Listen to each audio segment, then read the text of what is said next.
This is your daily dose of all things royal. Welcome back, my gorgeous, good-looking friends. I'm back with part 2 in this latest FARCEWELL Fugazi Public Charities release. We're not going to be talking about the fluff because, for the most part, I've covered everything that this charity has done all year.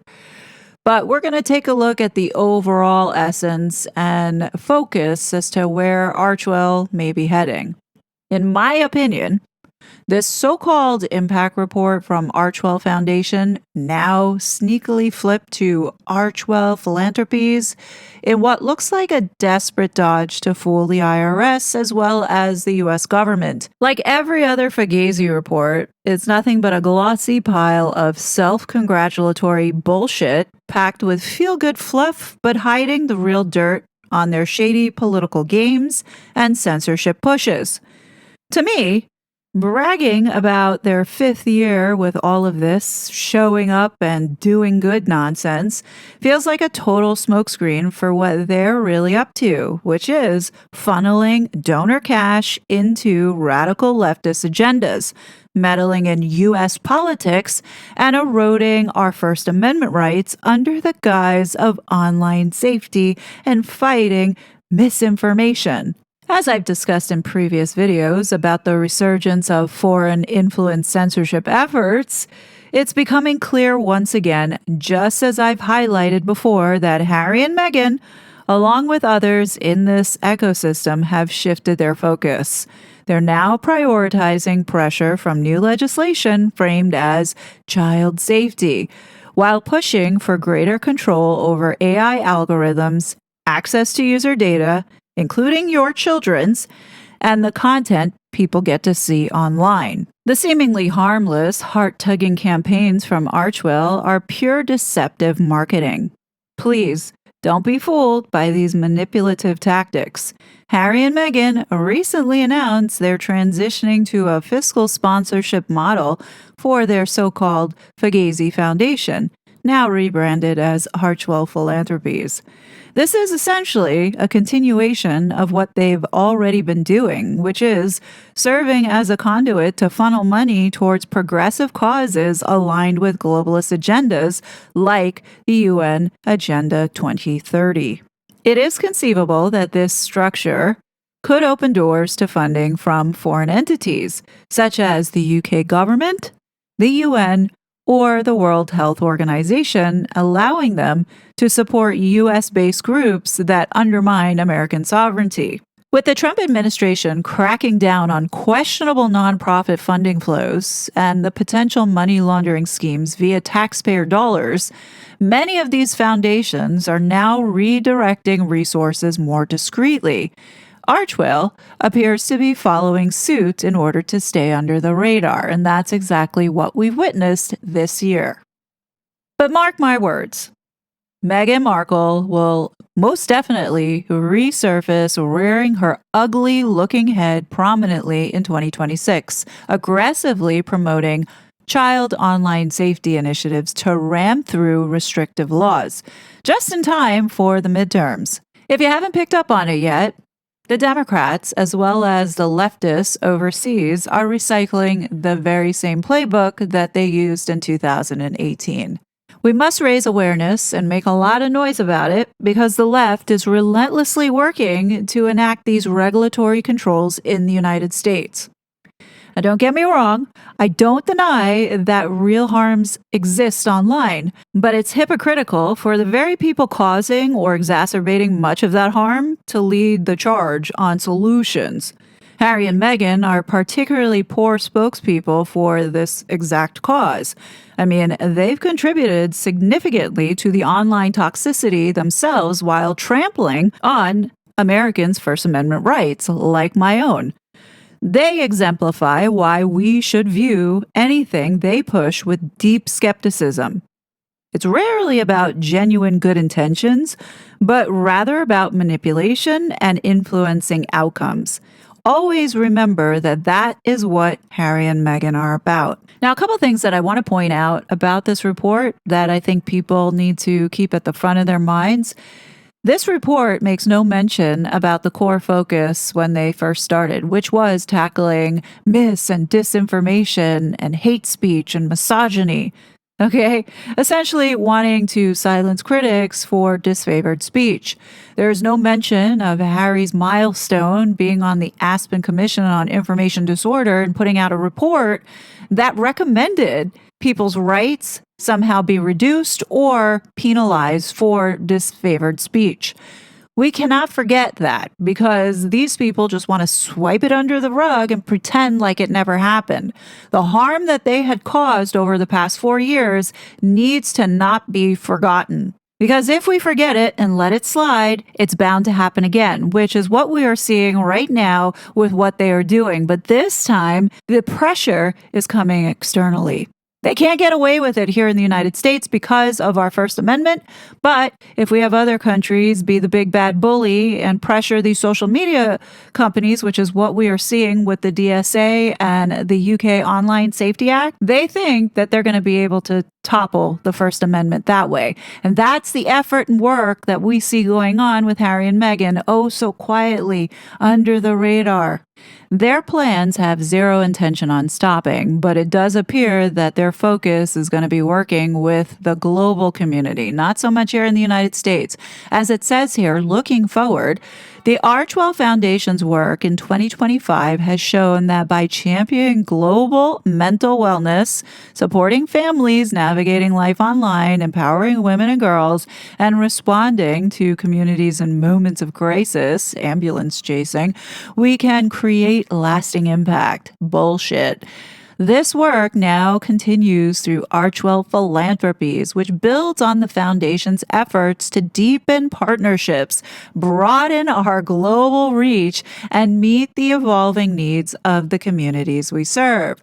Our commitment to showing up and doing good and a whole lot of nothing continues to guide every initiative, every partnership, and every moment of connection we facilitate.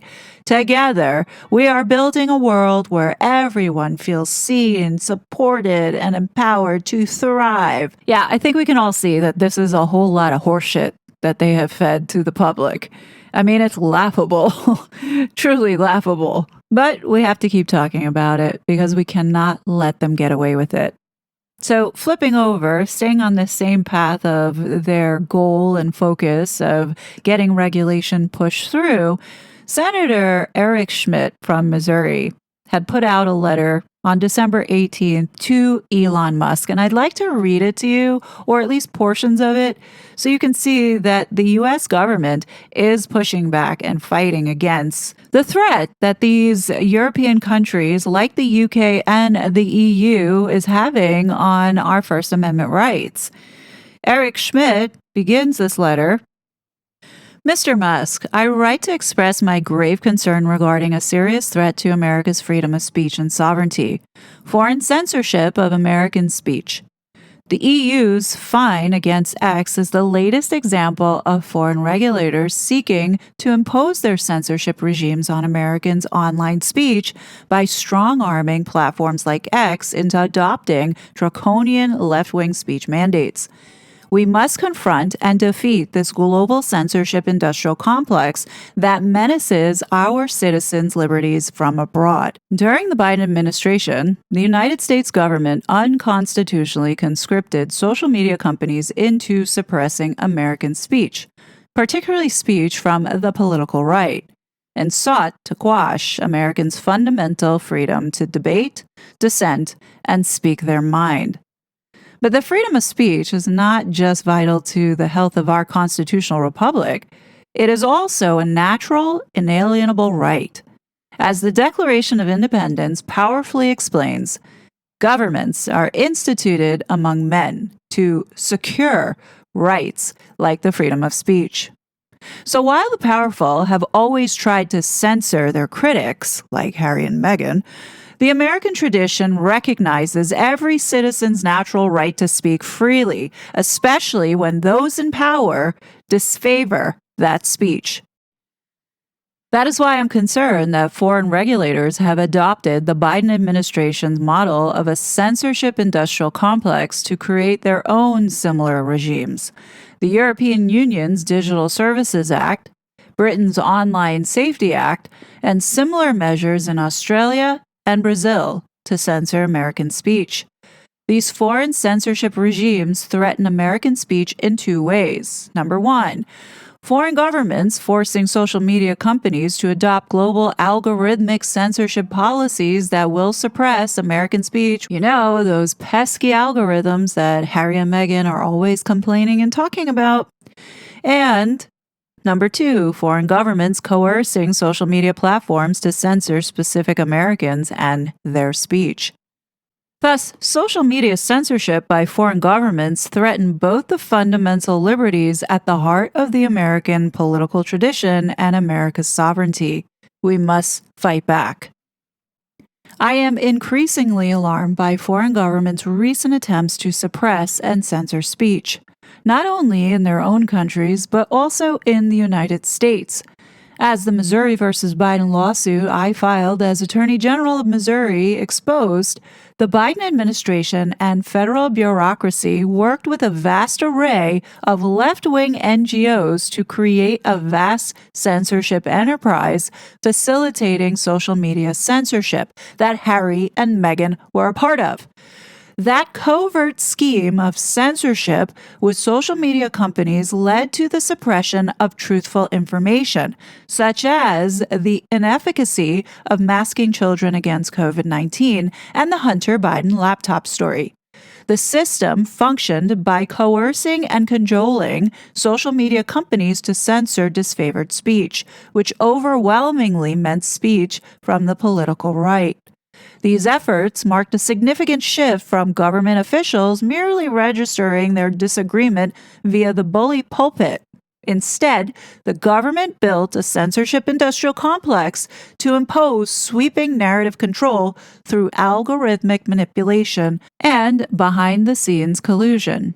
Those tactics help the government evade constitutional scrutiny in the courts by outsourcing censorship to social media companies and an army of nominally non-governmental organizations, otherwise known as NGOs, like Archewell Fugazi Public Charity. Globally, the censorship industrial complex has now adopted those tactics and expanded them through laws like the European Union's Digital Services Act and the United Kingdom's Online Safety Act.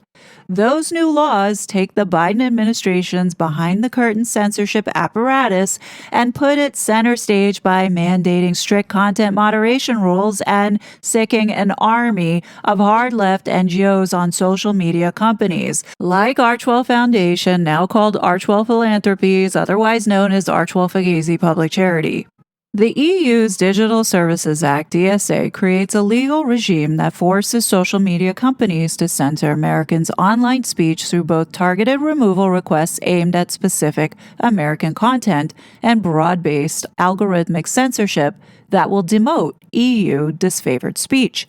The DSA requires platforms to create systems for individuals and organizations to flag content to be censored, and platforms must give special priority to reports from trusted flaggers, organizations certified by EU member nations.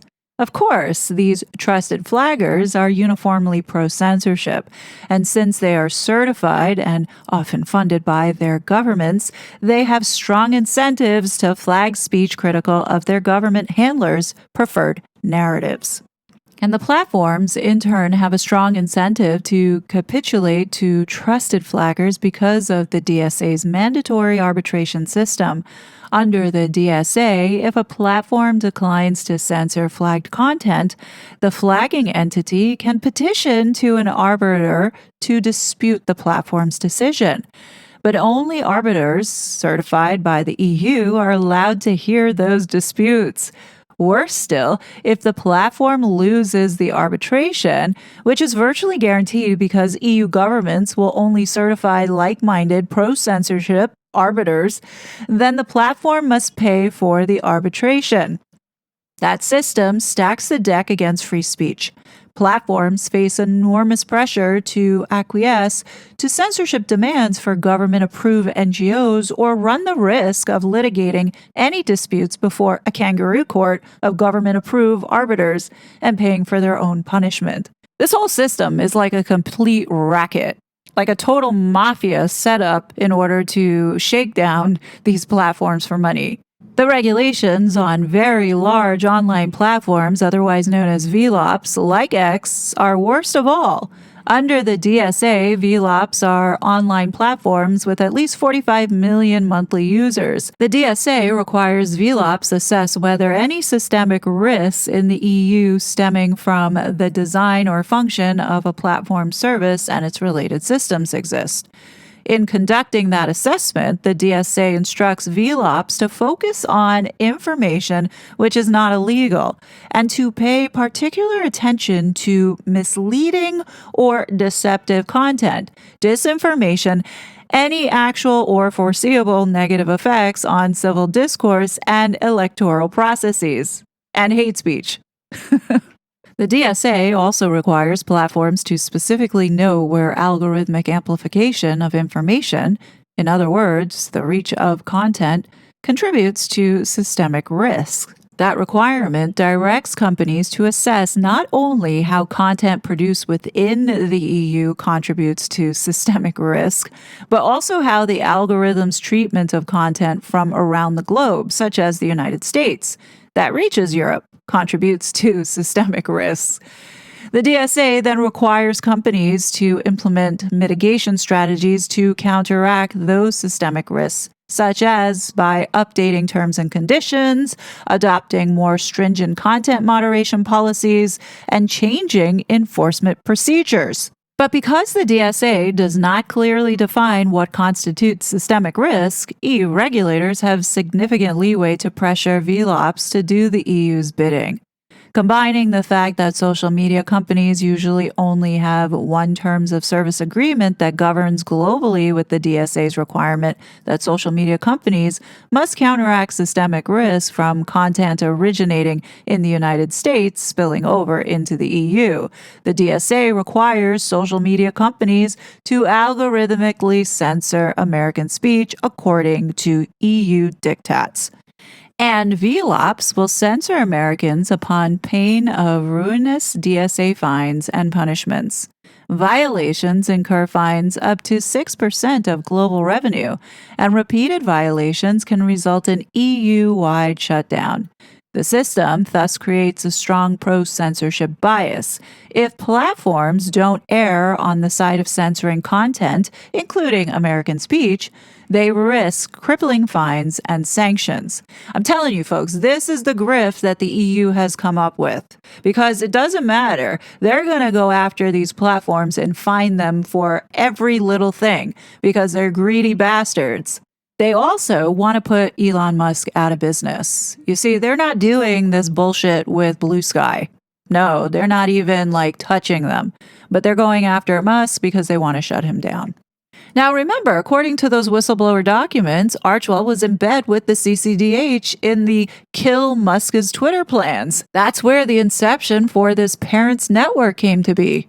Given the context of this regulatory scheme, it is clear that the EU's decision to fine X for noncompliance with the DSA's transparency mandates is truly about X's refusal to implement the EU's censorship regime.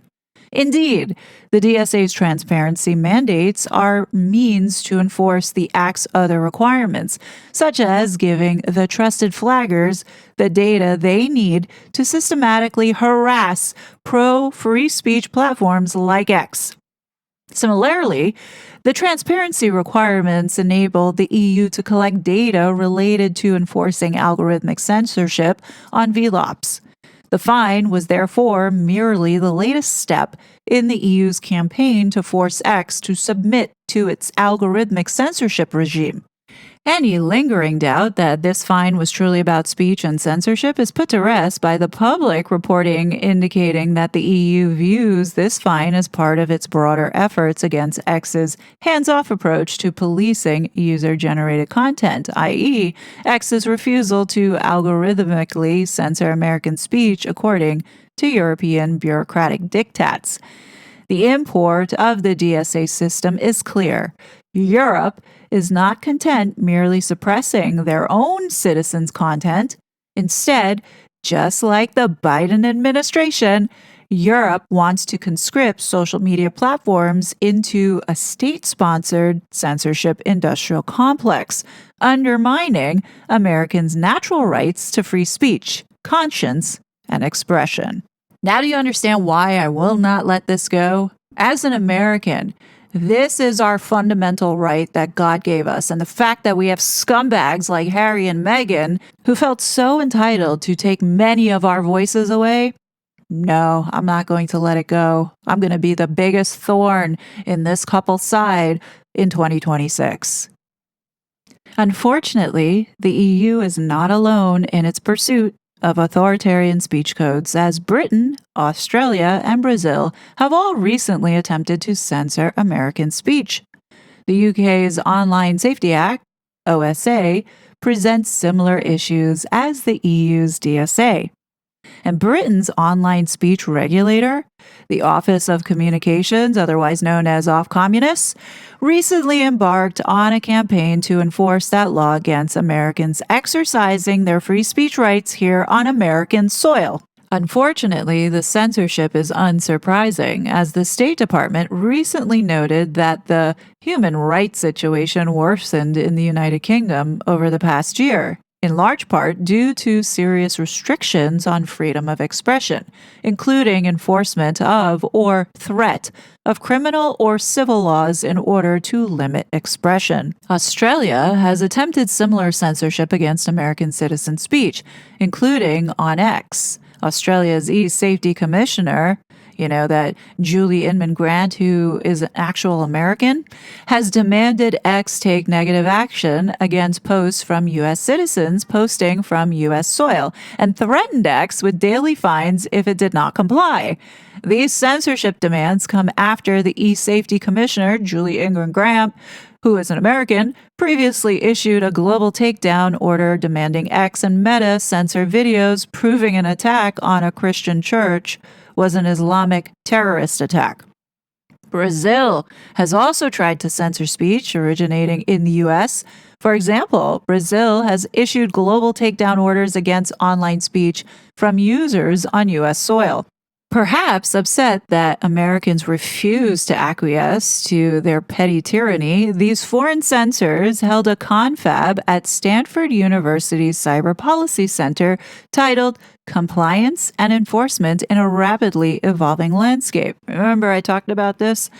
Ostensibly, the meeting was to bring together policymakers, academics, and experienced Silicon Valley experts to discuss the state of compliance and enforcement of existing regulations related to online trust and safety, especially regarding multi-jurisdictional regulations such as the DSA. Now, hopefully you remember that I showed you this guy who works with Prince Harry at BetterUp on the executive leadership team. He is also the guy at Stanford who set up this summit, and Congress is wanting to talk to him. So I just want to show you how closely connected all these people are to Harry and Meghan. So if FARCEWELL Philanthropies thinks that they're going to now rebrand itself and separate from all of this, guess again. Present at this censorship coordination meeting were EU DSA regulators, the Australian e-safety commissioner, and that's Julie Inman Grant, Brazilian officials, representatives from the UK's Ofcom, and technology industry representatives. The American people will not abide this foreign censorship. Our Constitution and laws prohibit it. The federal courts will not enforce these unlawful foreign censorship orders that contravene the First Amendment. The Trump administration will use every tool at its disposal to fight back against foreign governments who try to censor our citizens. And Congress must respond legislatively to equip the American people, the executive, and the judiciary with any additional tools needed to fight this foreign censorship on every front. Conclusion. I fought the censorship industrial complex as a domestic threat from the Biden administration, and I will fight it again as a threat from abroad. And I'd like to say I will also continue to keep fighting it, and I hope that those that are listening to this will do the same. I appreciate that you and X courageously share my goal of protecting free speech and expression from the global censorship industrial complex. To inform my legislative process and better understand how foreign government speech regulations affect American speech on X, I ask for your response to the following questions. Number 1. What, if any, changes to content moderation and amplification policies have X made in response to foreign censorship laws like the Digital Services Act? How have any such policy changes impacted posts or content originating in the United States? Number 2, has X received communications regarding either content moderation or amplification policies from foreign governments since January 1st, 2023? Please elaborate on the nature of those communications. Number 3, how does X respond when a foreign government or NGO, such as a DSA trusted flagger, flags content that was posted by a user or account in the United States? And number 4, please provide representative examples of such foreign government or NGO requests and copies of the flagged posts, content, or accounts at issue. Sincerely, Eric Schmidt. So just to catch everybody up to speed here, there are about 18 bills that are trying to get crammed through this Congress focused on censorship under the guise of protecting kids and online safety with age verification as well as, algorithm control. I mean, the full gamut covering exactly what the DSA and Online Safety Act do. And this is all being pushed by these NGOs, especially the NGO that Harry and Meghan work with called Five Rights Foundation, Baroness Beeben Kidron, who is working to get the COSA bill passed through. But in any case, Eric Schmidt is trying to write legislation that gives Americans protection in order to fight back. So, in essence, if there is a foreign government or a foreign official like a Prince Harry, then he is looking at ways to counter that in the sense of legal matters, such as suing. What I can see right now, the relationship between the US and the UK is deteriorating extremely fast. And I do think that a lot of the turmoil that we're seeing is because America doesn't want to play ball with this socialism one world government that the EU and the UK has been trying to enforce onto the world. We don't want this globalist shit. The power dynamics has shifted dramatically and Europe doesn't like it. No longer can America be walked all over and our money and wealth being stolen.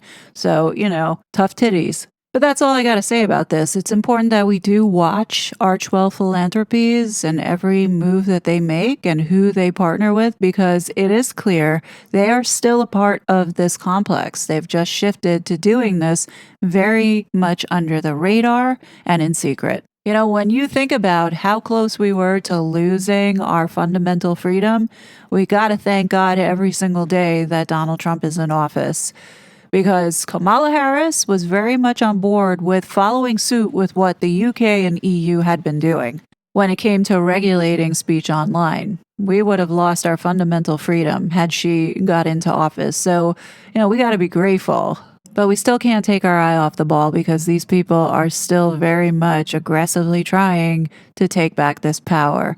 And heaven help us if they succeed. Anyhow, what do you guys think? Definitely leave your thoughts below. As always, I will be back with more content. But until then, please be safe and I'll talk to you later. Bye. Such a fraud.